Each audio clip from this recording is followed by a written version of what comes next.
Using the box as a support when you install the column is always a good thing. You can always use a chair.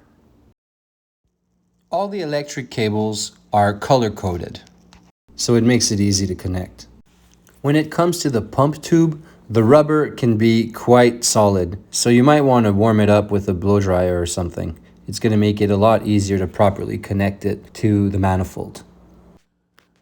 Once that's done, connect your electrical cables, again, color with the right color, and make sure that they're very tight.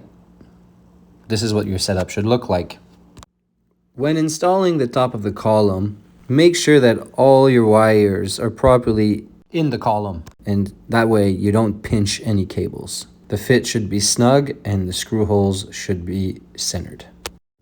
Use the Allen key to tighten all 4 screws.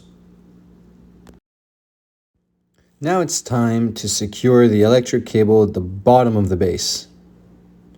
Like we did at the top, make sure it's properly screwed in, as tight as possible.